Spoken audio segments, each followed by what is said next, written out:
aujourd'hui, on va parler de relationnel et tu vas voir que si tu appliques les deux choses que je vais te partager dans cette vidéo, donc ce sont deux questions à te poser à chaque fois que tu vas ouvrir la bouche ou écrire un message, ça va changer ta vie. Non mais c'est un truc de fou. Alors, c'est vrai que tu pourrais dire, attends, si à chaque fois que j'écris un message ou que je veux parler, je dois me poser deux questions, ça va être compliqué. Mais l'idée, c'est d'en prendre conscience dans cette vidéo à travers les deux questions que je vais te partager. Tu prends conscience de ça et après, ça va devenir automatique. Et dans ton comportement, en fait, ces deux questions-là vont s'infiltrer dans ton comportement et donc tu réagiras de la bonne façon. Le problème qu'on a dans notre relationnel, c'est que on est dicté, en fait, nos comportements sont dictés par nos émotions et clairement, on est totalement manipulé par nos émotions. On ne sait pas, la majorité des gens, hein, on ne sait pas écouter ni gérer nos émotions. Le problème, c'est que nos émotions déclenchent des comportements, des réactions. Et donc, si tu prends une même relation, elle peut être totalement inintéressante ou conflictuelle, avec beaucoup de tensions, beaucoup de malentendus, beaucoup de reproches, beaucoup de frustration, de colère, de tristesse. Et si tu changes ta façon de communiquer, notamment à travers ces deux questions que je vais te partager dans cette vidéo, eh bien cette même situation, dans le même contexte, elle peut totalement se transformer et devenir beaucoup plus saine, sereine, intéressante, avec de la bienveillance, du soutien, de l'encouragement, du kiff, de la joie, et être totalement transformée. Donc c'est pour ça que la communication, c'est vraiment quelque chose de très, je dirais, intéressant, mais c'est fondamental en fait, parce que nous sommes des êtres sociaux, et donc avec la même personne, dans la même situation, tu peux soit faire quelque chose de super constructif, intéressant, épanouissant, ou alors en faire quelque chose de totalement pourri et passer complètement à côté de cette relation qui aurait pu être extraordinaire dans ta vie. Donc c'est pour ça que la communication, franchement, c'est super important.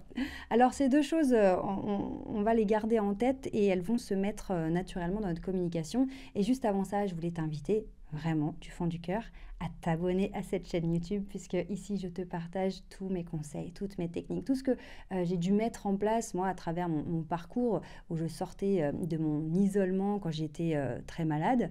J'ai décidé de devenir entrepreneuse pour prendre mon destin en main, sauf que ça faisait 10 ans que j'étais sur mon canapé à la maison. J'ai même fait mes années de lycée par le CNED, pour te dire, par correspondance. Donc clairement, les interactions, je ne savais pas ce que c'était. Communiquer, presque, je ne connaissais pas le son de ma voix. Et quand j'ai dû me confronter à tous les challenges d'un entrepreneur, il a fallu que j'apprenne à communiquer. Et donc, c'est vraiment dans ce sens que je te partage tout ça sur cette chaîne. C'est que si tu as envie d'améliorer tes compétences en communication, parce que tu as envie d'être plus serein, moins stressé, arrêter de ruminer à chaque fois que tu as une interaction avec quelqu'un, arrêter de douter de ce que tu vas dire, de ce que tu vas faire, eh bien, tu es au bon endroit. Donc, aujourd'hui, on va se poser une première question qui est: quand je veux dire quelque chose, quand j'ai envie de dire quelque chose, est-ce que c'est vraiment pertinent dans la conversation ou pour la personne, ou est-ce que c'est juste du défoulement? Alors, qu'est-ce que je veux dire par là? C'est que parfois, tu l'as peut-être déjà vécu, tu parles avec quelqu'un et c'est pas intéressant.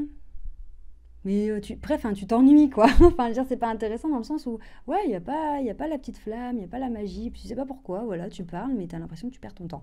Eh bien, c'est souvent qu'en fait, les deux personnes disent des choses, non pas pour enrichir la conversation parce qu'elles s'intéressent, mais elles les disent parce qu'elles ont besoin de s'exprimer. Parce que, malheureusement, dans notre société, on n'est pas souvent écouté. Et donc, parfois, souvent, les gens ont besoin de raconter des choses. Tu l'as peut-être déjà vécu, tu commences à dire un truc, et la personne t'interrompt pour te dire « Ah oui, parce que moi aussi, tu sais, mon frère, patati patata, parce que l'autre fois, son enfant, nanana. » Et beaucoup, attends, je suis en train de te raconter mon histoire, pourquoi tu me coupes pour me dire que toi aussi? Et des fois, moi, j'écoute des personnes parler, et c'est fou, parce que t'en as un, il dit un truc « Ouais, j'ai décidé de faire ça comme travaux à la maison, tu vois, on va refaire la cuisine. » Et l'autre en face, il a juste entendu on va refaire la cuisine, et donc dans sa tête ça a percuté, ouais, nous aussi on aimerait bien faire la cuisine parce que nani nanana. Non, mais juste on s'en fout, non, c'est pas qu'on s'en fout, mais tu vois ce que je veux dire. Si tu fais pas attention au contenu de ce que tu vas raconter, à la pertinence de ton propos, et au final ça fait des conversations totalement stériles et c'est pas intéressant, et du coup ça mène sur un un état émotionnel qui est pas fou, quoi. Parce que la personne en face, elle se sent frustrée, elle se sent mal considérée, pas entendue, pas écoutée. Toi, tu es là, tu balances ton truc, mais du coup, l'autre en face, il écoute pas vraiment parce qu'il est en train de se dire, attends, mais moi, j'ai pas fini de raconter mon truc. Donc, c'est pas du tout intéressant. Donc la question, que ce soit sur un exemple comme ça anodin, ou que ce soit sur quelque chose de plus important, parce que ça peut aller aussi sur les reproches, ce genre de choses, c'est de te dire, est-ce que vraiment ça a un intérêt là tout de suite maintenant pour la personne ou pas? Je vais aller plus loin que ça. Si tu es dans une conversation un petit peu tendue, tu vois, où quelqu'un te dit ouais mais ça, moi j'aime pas quand il se passe ça, ou quand tu fais ça, ou voilà là je suis pas bien, machin. Spontanément, l'ego va réagir et on aura tendance à chercher aussi ce qui va pas chez l'autre pour lui dire oh, mais toi non plus, hein, t'es pas parfait, ou voilà, on va parfois faire des reproches, ou parfois on va essayer de se justifier, etc. etc. Bon, c'est d'autres sujets qu'on développera dans d'autres vidéos. Mais l'idée, c'est de se dire, attends, avant de charger la personne en disant, oui, mais il y a aussi tel truc qui va pas, et puis il y a ça, hein, ou alors, ouais, mais tu sais, l'autre fois et tout, est-ce que l'information que je vais donner là, est-ce qu'elle ne va pas soit embrouiller la personne, parce que malheureusement, on a parfois tendance à donner tellement d'infos que l'autre en face, il sature, et au lieu de prendre toutes les infos qu'on lui dit, bah, il va choisir et faire le tri lui-même. Et ça, c'est très dommage, parce que parfois, on se dit, bah, ouais, ça, c'est important, mais je vais aussi lui dire ça. Sauf que la personne, du coup, elle fait le tri et du coup, ça n'a plus de sens et il n'y a plus de priorité dans les informations. Et du coup, bah, la conversation, elle va dévier à droite, à gauche, et c'est plus du tout là où tu voulais aller. Donc, c'est de se dire, est-ce que là, si je donne cette info, ça va pas être l'info de trop? Est-ce que je vais pas, euh, comment dire, embrouiller la personne ou faire que ce sera moins précis? Est-ce que ça va pas nous perdre? J'attendrai plus tard pour en parler de ce truc-là en question. Et l'autre chose aussi, c'est sur le plan émotionnel. Tu sais que sur cette chaîne, on parle beaucoup d'intelligence émotionnelle parce que c'est là tout le temps dans notre quotidien, dans toutes nos interactions. Et c'est de se dire, attends, si je lui dis ça maintenant, là, est-ce que ça va pas le stresser, ou est-ce que ça va pas le mettre en colère, ou est-ce que ça va pas... tu vois ce que je veux dire? C'est pas, je veux pas qu'on pense que c'est de la manipulation, etc.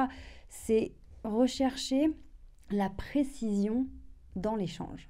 Et sortir de ce truc où déjà, voilà, moi je me défoule, j'ai envie de dire un truc, bah, je le dis, voilà, après l'autre il dit son truc, et puis moi je dis mon truc, et puis on est parti super loin, et du coup, bah, on n'a pas du tout parlé de ce qui était important. C'est déjà revenir à attends, de quoi on parle, attends, j'écoute la personne, attends, oui, moi j'ai un truc à dire, je dirai après. D'abord, c'est ce que la personne me dit, je vais réagir, je vais répondre par rapport à ce que la personne me dit, je vais peut-être poser une question d'approfondissement pour vraiment comprendre. Ah, c'est-à-dire, ah tiens, qu'est-ce que tu veux dire par là? Ah, comment ça? Vraiment, je suis présent. Et je réfléchis vraiment à ce que la personne me dit, plutôt que tout de suite de vouloir balancer, moi, mon truc. Oui, parce que l'autre fois, oui, puis moi aussi, je voulais te dire que... Non, attends, la personne dit quelque chose, reste là-dessus, réponds vraiment à ça, ou creuse le sujet s'il y a besoin, et après on ira sur ton autre truc, tu vois. Mais sinon, ça fait des trucs qui n'ont pas de sens. Et la deuxième chose, c'est quand tu veux répondre à un truc, attention à la façon de le dire. Il y a vraiment quelque chose, vraiment... Qui est problématique, c'est quand j'entends une personne qui me dit « Ah oui, mais moi, Charline, tu sais, je suis comme ça. Moi, je suis une personne franche, et voilà, si ça va pas, eh ben, je le dis. » D'accord, c'est bien l'honnêteté, mais il y a la forme à mettre. Parce que sous prétexte d'être une personne franche, honnête, tu peux pas fracasser ton interlocuteur, le blesser, etc. Non, on vit ensemble, et il y a cette nécessité à faire attention à ménager l'émotionnel de l'autre. C'est pas parce que tu es une personne franche et honnête et sincère que tu dois fracasser tout le monde, en fait. Ça marche pas, ça. C'est quoi ce prétexte-là pourri? Oh, moi, je suis une personne honnête, hein. Écoute, je trouve que ce que tu fais, c'est vraiment pourri. Franchement, c'est ridicule. Ou écoute, quand tu fais ça, nanana. Non, calme-toi. Toi, tu as tes émotions qui font te comporter n'importe comment. Tu parles de manière trop brutale.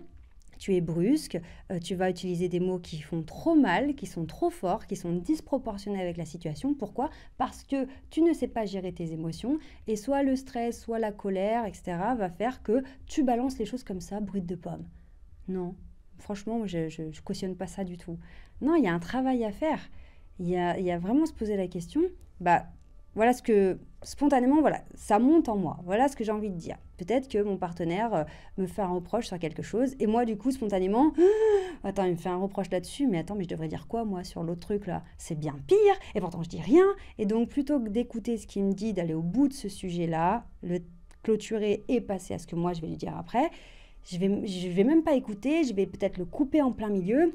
Et dire, ouais, mais alors attends, parce que nanani, nanana, nanana, ouais, puis là. Et puis, pour être sûr de prendre le lead de la conversation, qu'il arrête avec son sujet et qu'on écoute vraiment ce que moi j'ai à dire, parce que je considère que c'est bien plus important, eh bien, je vais utiliser des mots très forts, très cassants, et je vais peut-être monter le ton, je vais parler plus fort, je vais utiliser un langage corporel agressif.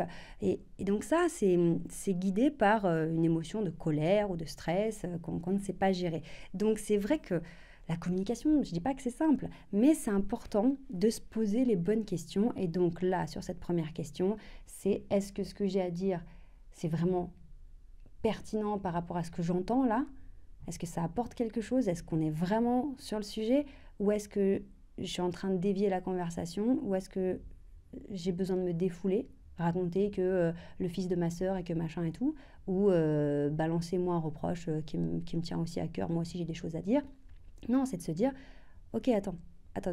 Là, ce qui me monte à l'esprit, ce qui me monte là, l'émotion qui monte, les mots que j'ai envie de balancer, est-ce que c'est optimal?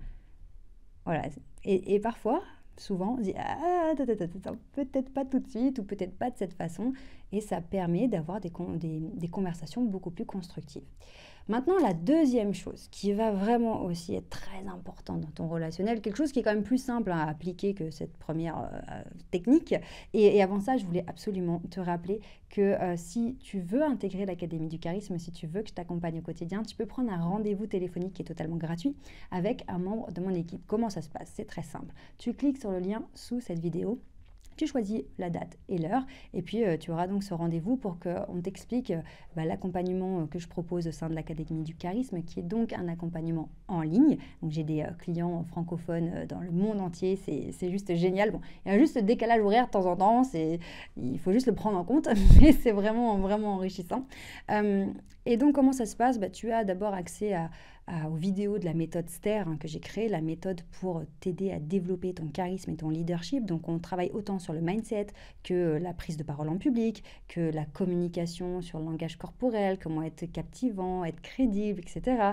On travaille aussi sur le relationnel, le même sujet que notre vidéo aujourd'hui. Et puis aussi sur ton image, comment avoir une image qui soit alignée avec ta personnalité, avec tes objectifs, etc. Donc toute cette méthode, tu y as accès sur une plateforme avec un support PDF, mais aussi chaque semaine, on se retrouve en visio avec les membres de l'Académie du Charisme. Et donc, chaque semaine, je traite un sujet en profondeur. Et le choix des sujets, c'est aussi en fonction de vos besoins. Donc voilà, parfois, on va aller à droite, à gauche sur différents sujets. Et c'est un vrai régal de se retrouver tous ensemble sur Zoom et de pouvoir échanger sur ces sujets. Et puis, il n'y a pas que ça. On a aussi un groupe WhatsApp réservé aux membres. Et donc, tous les jours, on échange. Il y a vraiment une bienveillance qui est incroyable, quoi. Parce que tu n'es qu'avec des personnes qui ont les mêmes problématiques et les mêmes objectifs, dans des contextes différents, mais il y a une dynamique vraiment de groupe qui est vraiment exceptionnelle. Et puis, quand tu intègres l'Académie du Charisme, eh bien, je te contacte sur WhatsApp, tu as mon numéro de téléphone personnel et tous les jours, tu peux m'écrire des messages vocaux, écrits, et on échange ensemble. Et vraiment, je suis avec toi au quotidien. Et c'est ce qui fait une grande différence dans cette formation, c'est que c'est pas une formation en ligne, c'est un accompagnement. Ça veut dire que petit à petit, à chaque fois que tu as des challenges, tu as un rendez-vous, tu as un truc qui stresse ou un truc qui te tient à cœur, on va le préparer ensemble parce qu'au quotidien, je suis avec toi. Tu as un petit coup de mou, voilà, tu es un peu fatigué, démotivé, voilà, ou tu stresses, je suis avec toi, je suis là. Tu m'envoies un petit message, hop, je te fais un vocal, tac, on est ensemble. Et ça fait la différence parce que tu auras beau regarder des vidéos sur le charisme, la communication, le plus difficile, c'est la mise en pratique. Parce qu'on comprend tout, la théorie, là, quand je te l'explique, on dit « Ah, ok, d'accord, ah oui, tiens, c'est vrai. Ouais. » Mais une fois que tu es dans l'action, tu es tellement pris par tes émotions que c'est compliqué de mettre en pratique. Donc, c'est pour ça que c'est vraiment un travail au quotidien et qui fait que, comme son nom l'indique, la méthode STER, tu vas monter les escaliers. Donc, vraiment, si tu es intéressé par cet accompagnement, clique sur le lien sous cette vidéo, on t'expliquera tout et ce sera avec un grand plaisir. Et je t'assure que les personnes que tu as au téléphone qui bossent avec moi, elles sont adorables, elles sont top, vraiment, vraiment. J'ai vraiment de la chance de travailler avec ces personnes. Donc, Deuxième chose très importante, lorsque tu as une demande à faire, que ce soit au travail, demande de congé, demande de modifier une façon de faire, demande même à la maison, bref, quand tu as une demande à faire ou un truc à dire, avant de balancer ton truc pour te soulager, parce que c'est ça souvent qu'on fait, c'est qu'on a ce truc là, ouais, putain, il faut que je dise ça, il faut que je lui demande ça, oh là là, oh là là, oh là là. Et dès que la personne est là, on lui saute dessus. Exemple, ton partenaire, ta partenaire rentre du boulot, tu as un truc à dire qui te stresse ou qui t'a énervé ou tu as une bonne nouvelle ou quoi, la personne ouvre la porte et qui lui saute dessus, même pas eu le temps de poser, de se poser, de décompresser 5 minutes, rien. Et donc, ici, je veux soulever la problématique du timing. Choisir le bon timing pour évoquer les sujets. Et ça fait aussi une énorme différence. Parce que là aussi, c'est de l'intelligence émotionnelle. À quel moment la personne est disponible et dans les meilleures conditions pour écouter ce que tu as à lui dire. Et donc, qui pourrait éventuellement accepter ce que tu lui proposes ou comprendre la chose que tu veux lui évoquer. Bon, un reproche, voilà, on va pas se mentir, un truc qui te plaît pas. On le tournera de la bonne façon, évidemment. Mais tu vois, à quel moment la personne est dispo? Elle a un morceau de cerveau dispo pour toi.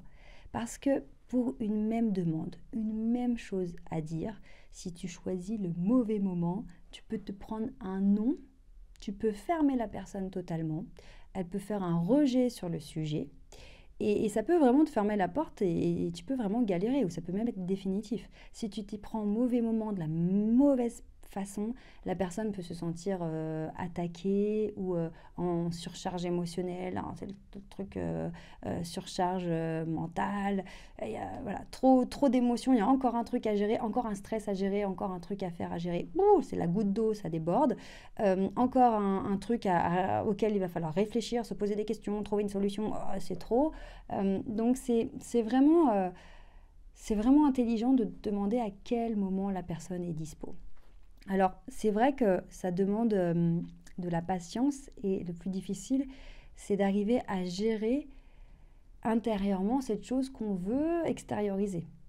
Cette chose qui est là, voilà, comme une to-do list, il faut que je dise ça à cette personne, il faut que je demande ça, il faut, parce que je me sens mal, parce que ça me pèse, parce que ça me stresse, parce que je suis stressée de savoir ce que la personne va me dire, comment elle va réagir.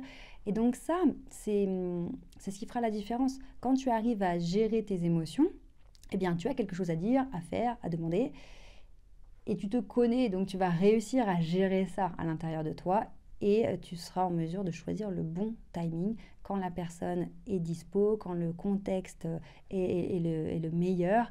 Et donc, ce que tu pouvais appréhender, ou le truc que tu disais, oh, peut-être que la personne va me dire non, ou peut-être qu'elle va me dire que c'est n'importe quoi, ou peut-être qu'on va partir en conflit, eh bien, si tu choisis le bon moment et que la personne est vraiment disponible, elle est dans un état émotionnel calme, serein, voilà, et que toi, en plus, tu mets la forme quand tu le dis, tu n'es pas agressif, ce genre de choses, tu ne vas pas réveiller l'instinct de survie de la personne qui va se défendre, être sur la défensive ou attaquer en retour, hein, attaque contre attaque aussi. Là, la personne, elle est sereine, elle est calme, elle est disposée, disponible, voilà, elle peut réfléchir. Donc, tu lui parles de quelque chose. Ok, il y a l'information qui arrive, ok, machin. Et voilà, ça se passe bien. Et c'est comme ça que tu peux avoir de grandes surprises en disant finalement non, ça s'est bien passé, hein, finalement voilà, je voulais changer mes horaires, elle m'a pas dit non, elle a dit écoute, on va faire notre possible, on va voir ce qui est possible, patati patata, dis donc moi qui avais peur et tout, finalement ça s'est bien passé. Mais aussi peut-être parce que tu as attendu le bon moment, tu as pris le bon ton, la bonne intonation, tu as mis la forme. Et c'est pas rien, on dit mettre les formes. C'est qu'en communication, il y a le fond et la forme. Et si tu as le fond mais que tu n'as pas la forme, souvent tu peux aller droit dans le mur. Et c'est vraiment dommage, parce qu'il aurait suffi de mettre la bonne forme pour que ça passe et que tu obtiennes ce que tu veux ou que ça se passe bien et que finalement l'interaction soit super saine, quoi. Donc vraiment, ces deux choses sont très importantes lorsque tu parles avec quelqu'un. C'est d'abord de te demander si ce que tu t'apprêtes à dire, c'est pertinent, voilà, autant sur le fond de la conversation que sur l'état émotionnel de la personne en face. Hein. Est-ce que là, ce que tu voulais dire, ça va pas plutôt la braquer, la blesser, la machin, ou tu pourras peut-être le dire plus tard, à une autre occasion. Et donc, c'est vraiment ce qui va sortir de ma bouche. Est-ce que je le laisse vraiment sortir ou je me contrôle un peu parce que c'est juste un défouloir ou c'est juste non, laisse tomber. Et la deuxième chose, c'est est-ce que c'est le bon moment? Et là aussi, encore un autre conseil au passage, avant de se quitter, super important. Le bon moment, c'est pas seulement quand toi, tu as un truc à dire. Et là, je vais te demander de faire preuve d'assertivité. Ça veut dire savoir t'affirmer. C'est aussi quand une personne commence à évoquer un sujet, mais que toi, tu n'es pas du tout disponible en fait. C'est arrêter d'être obéissant et sans forcément être rebelle ou méchant. C'est quand une personne vient de parler d'un truc et toi, tu sais pertinemment que t'as pas le temps, que c'est vraiment pas du tout productif d'en parler maintenant, soit t'as pas le temps, t'es en train de partir, soit t'as pas le temps parce que t'as une tâche absolument urgente à absolument que tu dois finir, soit parce que t'es pas bien, voilà, t'es brassé pour d'autres raisons, t'as pas toute ta tête, voilà, il faut d'abord que tu gères tes émotions. C'est aussi avoir la capacité de demander à la personne de reporter cette conversation. C'est totalement possible. La personne te dit « Ouais, écoute, il faut qu'on parle des vacances, des machins, des trucs. » Toi, t'es là « Oh, laisse tomber, on va s'embrouiller. » Ou « Laisse tomber, j'ai pas la tête à ça, il faut que je m'occupe de ça. » Ben, sois capable de dire... et c'est une technique que je te partage dans la méthode STER aussi, la technique de dire « Ok, j'écoute, j'entends, mais je t'explique que non, en fait, on va en parler plus tard. » Mais bon, bref, c'est encore d'autres techniques et on en reparlera évidemment dans d'autres vidéos. Donc, abonne-toi bien à la chaîne, c'est super important si tu veux avancer sur tous ces sujets. Et c'est avec grand plaisir que je te partage mes meilleures techniques. Prends soin de toi et je te dis à très vite. Ciao!